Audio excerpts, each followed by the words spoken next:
गोवर्धन में श्री कृष्ण जन्मभूमि मंदिर संघर्ष न्यास के अध्यक्ष दिनेश फलाहारी महाराज ने बरसाना मंदिर सेवायत रिसीवर को पत्र लिखकर अनुरोध किया है कि राधा रानी की पोशाकों गंगा जल से शुद्ध करके ही पहनाएं, क्योंकि इन पोशाकों को मुस्लिम कारीगर बनाते हैं और वह स्वच्छता और सफाई का ध्यान नहीं रखते हैं। जब वह शौचालय जाते हैं तो हाथ नहीं धोते, चाय बीड़ी पीते हैं तो हाथ नहीं धोते, इसलिए वह पोशाक अशुद्ध हो जाती है। राधा रानी की सेवा तो अपरत सेवा है। राधा रानी की सेवा में जो पोशाक प्रयोग में लाई जाती है उनको गंगा जल से शुद्ध करके पहनाएंगे, तभी आपकी पूजा सेवा राधा रानी स्वीकार करेंगे, अन्यथा सेवा पूजा में लगे हुए पुष्प फल मिठाई को राधे रानी को स्वीकार नहीं करेंगे। इसलिए आप सभी से हाथ जोड़कर विनती है कि पोशाक सेवा में शुद्धता का विशेष ध्यान रखा जाए। आपको बता दें कि दिनेश फलाहारी महाराज जिन्होंने संकल्प लिया है कि जब तक मंदिर से मस्जिद नहीं हटेगी तब तक वह भोजन नहीं करेंगे।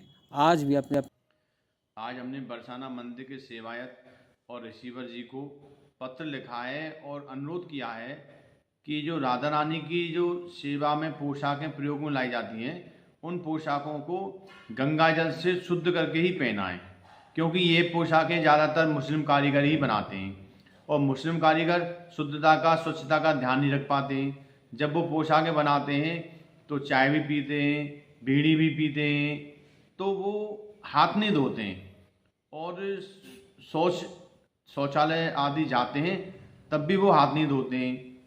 तो यह राधा रानी की सेवा अपरत सेवा होती है। इस अपरत सेवा में स्नान करके ही सेवा पूजा की जाती है।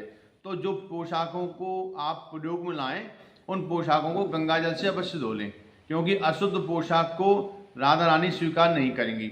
और उस पोशाक के साथ में जो भी पूजा होती है पुष्प से, फल से, मिष्ठान से, वह पूजा भी बेकार चली जाती है। इसलिए आप सभी से हाथ जोड़ के यही विनती है कि राधा रानी की सेवा में, पूजा सेवा में, अपरत सेवा में जो भी पोशाकें आप पहनाएं उनको गंगा जल से अवश्य शुद्ध करके ही पहनाएं।